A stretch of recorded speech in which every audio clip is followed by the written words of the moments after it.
Assalomu alaykum aziz yurtdoshlar. Bugun men sizlarga juda muhim masalani tushuntirib beraman. 1 iyuldan boshlab ayrim fuqarolarning pensiya to'lovi yangi ma'lumotnoma yoki tasdiqlovchi hujjatlar bo'lmasa vaqtincha to'xtatilishi, ya'ni bloklanishi mumkin. Bu gap nafaqat hozir pensiya olayotgan otaxon onaxonlarga, balki ularning farzandlari chet elda ishlayotgan qarindoshlari nogironlik pensiyasi oluvchilar, boquvchisini yo'qotgan oilalar va vasiylar uchun ham juda muhim. Men sizdan iltimos qilaman, videoni oxirigacha ko'ring. Chunki bir dona hujjat vaqtida topshirilmasa, odam o'z pulini kechikib olishi mumkin. Kanalga hoziroq obuna bo'ling, videoga like bosing va yaqinlaringizga ham yuboring. Chunki bu ma'lumotni vaqtida bilgan odam navbat asabiylashish va pensiya kechikishidan qutuladi. Avvallari ko'p holatlarda pensiya to'lovlari odatdagidek davom etardi. Fuqaro bir marta pensiyaga chiqqanidan keyin uning ma'lumotlari pensiya jamg'armasi bazasida turardi. Bank kartasiga yoki naqd shaklida to'lov kelaverardi. Ayrim ma'lumotlar eskirgan bo'lsa ham ko'p odam buni sezmasdi. Masalan, yashash manzili o'zgargan, pasport yangilangan, bank kartasi muddati tugagan. Nogironlik guruhi bo'yicha qayta ko'rik vaqti kelgan yoki chet elga uzoq muddatga ketilgan bo'lsa ham odamlar buni alohida muammo deb o'ylamasdi. Endi esa tizim bosqichma-bosqich aniqroq nazoratga o'tyapti. Maqsad shuki, pensiya haqiqatan ham huquqi bor odamga to'g'ri hisobda, to'g'ri manzil va to'g'ri bank rekvizitlari orqali yetib borsin. Bu yerda asosiy gap shunda. Agar tizimda fuqaroning holati bo'yicha shubha paydo bo'lsa yoki kerakli ma'lumot yangilanmagan bo'lsa, to'lov avtomatik tarzda vaqtincha ushlab turilishi mumkin. Bu butunlay pensiyadan mahrum bo'l degani emas. Lekin hujjat to'g'rilanmaguncha pul tushmasligi yoki kechikishi mumkin. Men buni oddiy qilib tushuntiraman. Davlat organlarida bir nechta bazalar bor. FADIYO, ichki ishlar, soliq, bank, tibbiy ijtimoiy ekspertiza, mahalla va pensiya jamg'armasi ma'lumotlari. Agar bu bazalardagi ma'lumotlar bir-biriga mos kelmasa, masalan, bir joyda eski pasport, boshqa joyda yangi ID karta, yana bir joyda eski manzil tursa, tizim savol beradi. Bu odamning to'lovi davom etishi uchun ma'lumot tasdiqlanganmi? Mana shu joyda yangi ma'lumotnoma yoki yangilangan tasdiq zarur bo'lishi mumkin. Birinchi navbatda uzoq vaqt pensiya olgan. Lekin oxirgi yillarda hujjatlarni yangilamagan fuqarolar e'tiborli bo'lishi kerak. Masalan, 68 yoshli onaxon 5 yil oldin eski pasport bilan pensiyaga chiqqan. Keyin ID karta olgan. Lekin pensiya jamg'armasiga borib ma'lumotini yangilatmagan. Bank kartasiga pul tushib turgani uchun hammasi joyida deb o'ylagan. 1 iyuldan keyin tizim eski va yangi hujjat raqamini solishtirganda nomuvofiqlik chiqishi mumkin. Natijada to'lov tekshiruvga tushadi. Ikkinchi toifa nogironlik pensiyasi yoki nafaqasi oluvchilar. Bu yerda eng ko'p uchraydigan holat qayta tibbiy ko'rik muddati bilan bog'liq. Masalan, fuqaroning ikkinchi guruh nogironligi 1 yilga belgilangan bo'lsa, muddati 3 iyunda tugasa, 1 iyuldan keyin yangi xulosa bazaga kiritilmagan bo'lsa, to'lov to'xtab qolishi mumkin. Odam, men hali ham kasalman, ahvolim o'zgarmagan dedi. To'g'ri, lekin tizim uchun og'zaki gap emas, rasmiy xulosa kerak. Shuning uchun qayta ko'rik muddatini kutib o'tirmasdan oldindan harakat qilish zarur. Uchinchi toifa. Boquvchisini yo'qotganlik bo'yicha pensiya yoki nafaqa oladigan oilalar. Bu ayniqsa o'quvchi va talabalar bilan bog'liq. Faraz qilaylik, o'qimdoq yoshli talaba otasidan boquvchisini yo'qotganlik pensiyasi oladi. Agar u kunduzgi ta'limda o'qiyotganini tasdiqlovchi ma'lumotnoma vaqtida topshirmasa, tizim uni endi huquqi yo'q deb ko'rishi mumkin.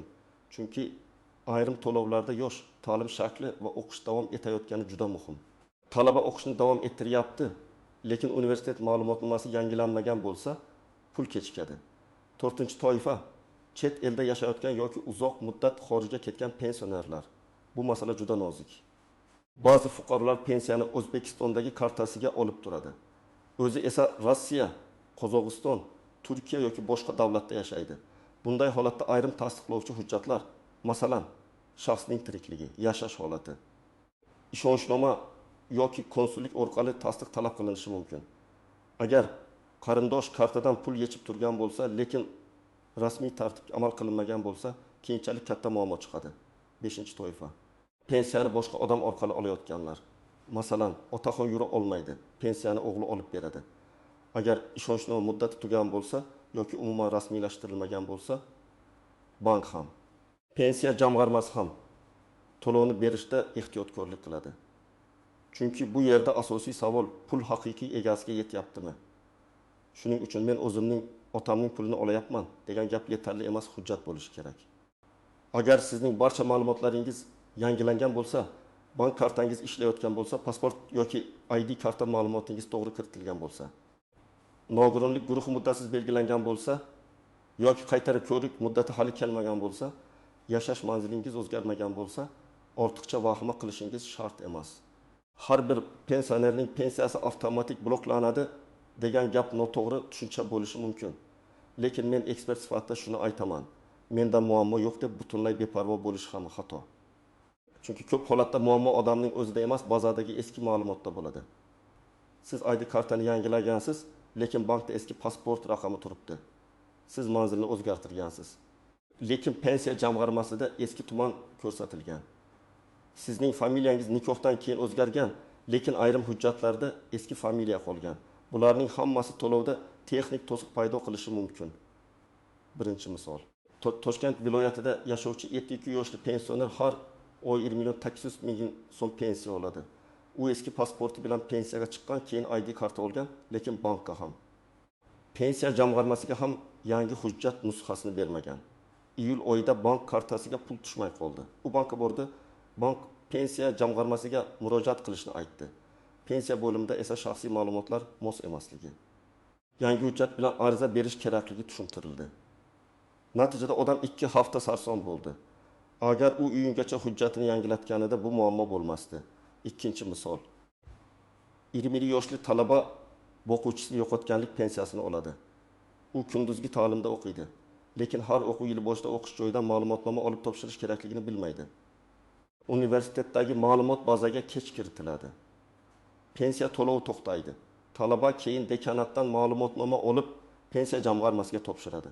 To'lov qayta tiklanadi, lekin bir oy kechikadi.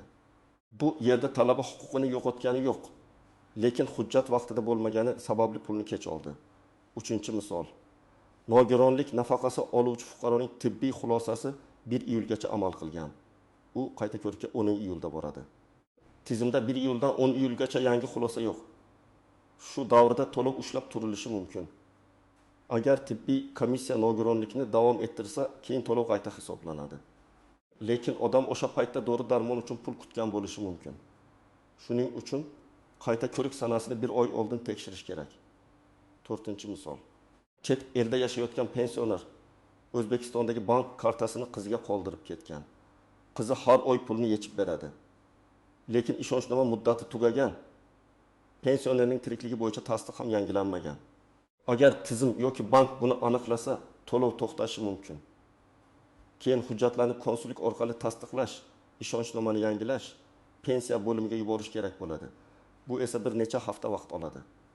Eng muhim nozik jihat shuki, to'lovning vaqtincha to'xtashi har doim ham pensiya bekor qilindi degani emas. Ko'pchilik shu joyda qo'rqib ketadi. Aslida tizim ma'lumotni tekshirish kerak deb to'lovni ushlab turishi mumkin. Agar fuqaro hujjatlarni to'g'rilasa, ko'p holatda pensiya qayta tiklanadi va ayrim holatlarda o'tgan davr uchun ham hisob-kitob qilinadi. Lekin bu huquqning turiga, kechikish sababiga va hujjat qachon topshirilganiga bog'liq bo'ladi. Ikkinchi nozik jihat. Bank kartasi muammosi bilan pensiya huquqi muammosini aralashtirmaslik kerak. Ba'zan odam pensiyam bloklandi deydi. Aslida kartaning muddati tugagan bo'ladi. Masalan, kartangda tugagan, pensiya esa hisoblangan, lekin karta ishlamayapti. Bu holatda pensiya jamg'armasi emas, bankka borish kerak. Yangi karta ochiladi, rekvizit yangilanadi, keyin pul tushadi. Shuning uchun birinchi savol, pul umuman hisoblanmadimi yoki hisoblangan pul kartaga tushmadimi? Uchinchi nozik jihat, yashash manzili. Agar pensioner bir tumandan boshqa tumanga ko'chgan bo'lsa, pensiya ishi ham tegishli hudud bo'yicha yangilanishi kerak bo'lishi mumkin. Odam Toshkent shahrida ro'yxatda, lekin Samarqandda yashaydi. Bank kartasiga pul tushib turgani uchun muammo yo'qdek ko'rinadi. Lekin tekshiruv paytida manzil, ro'yxat va xizmat ko'rsatish hududi mos kelmasa, qo'shimcha aniqlik talab qilinadi. 4-nozik jihat, familiya, ism, otasining ismi yozilishdagi farqlar. O'zbek tilida lotin va kiril yozuvi. Apostrof, tire harflarning turlicha yozilishi sababli bazalarda farq bo'lishi mumkin. Masalan, G'ulomov bir joyda G'ulomov, boshqa joyda Gulomov, yana bir joyda G'ulomov deb kiritilgan bo'lishi mumkin. Odam buni mayda narsa deb o'ylaydi. Lekin avtomatik tizim uchun bu muhim. Ayniqsa bank ayda karta va pensiya bazasi bir-biriga ulanayotganda bunday farqlar tekshiruvga sabab bo'ladi. 5-nozik jihat ishonchnoma. Pensiyani boshqa odam olishi uchun ishonchnoma faqat og'zaki rozilik emas, rasmiy hujjat bo'lishi kerak. Ishonchnomaning muddati, vakolat doirasi, kimga berilgani aniq yozilishi zarur. Agar ishonchnomada faqat bank amaliyotlari ko'rsatilgan bo'lsa, lekin pensiya masalalari bo'yicha vakolat yozilmagan bo'lsa, ayrim joylarda muammo chiqishi mumkin.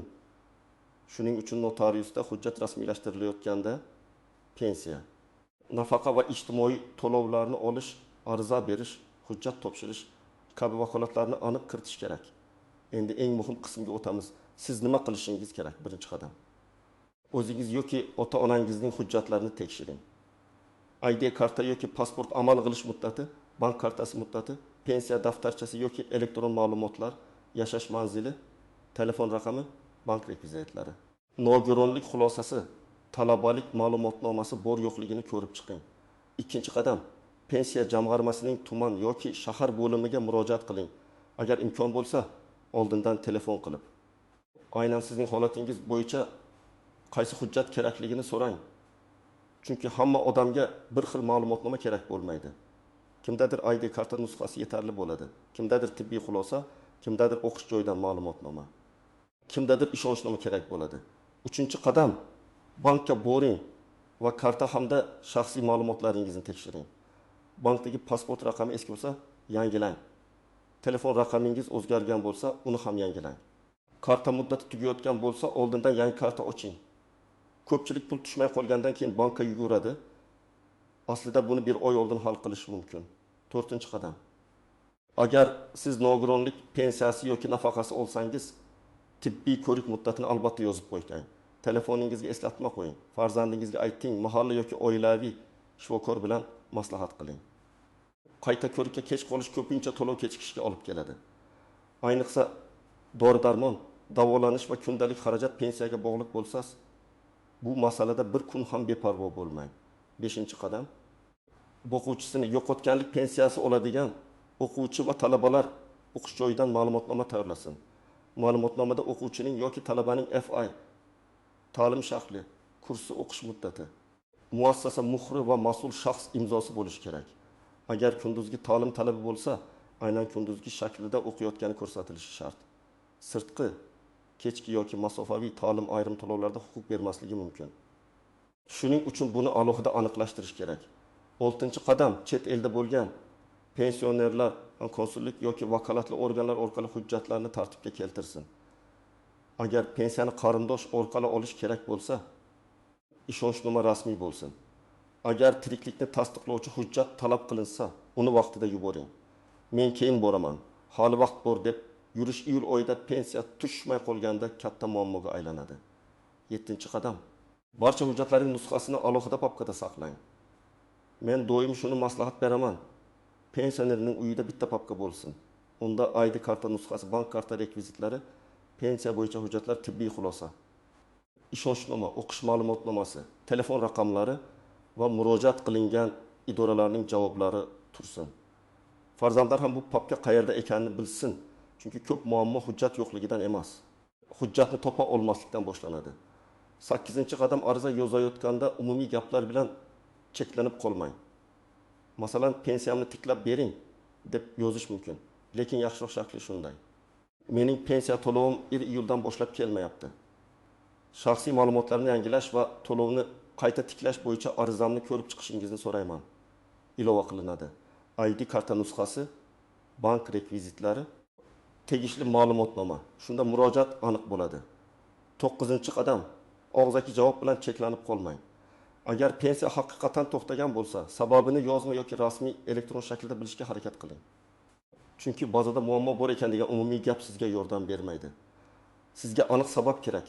Qaysi hujjat yetishmayapti, qaysi ma'lumot noto'g'ri, qaysi muddat o'tgan, qayerga murojaat qilish kerak. Aniq sabab bo'lsa, yechim ham tez topiladi. 10-qadam, firibgarlardan ehtiyot bo'ling. Pensiya bloklandi degan xabarlar chiqqanda ayrim odamlar bundan foydalanib qoladi. menga pul bering, pensiyangizni ochib beraman. Kartangiz raqamini yuboring, SMS kodini ayting, men pensiya jamg'armasidanman degan qo'ng'iroqlar bo'lishi mumkin. Hech qachon SMS kodini bermang, karta PIN kodini aytmang, begona odamga pasport rasmini yubormang. Rasmiy masalani faqat rasmiy idora, bank yoki ishonchli davlat xizmatlari orqali hal qiling. Men sizga oddiy nazorat ro'yxatini aytaman. Birinchisi shaxsiy hujjat, ID karta yoki pasport amal qilyaptimi? Ikkinchisi bank kartasi. Muddati tugamaganmi?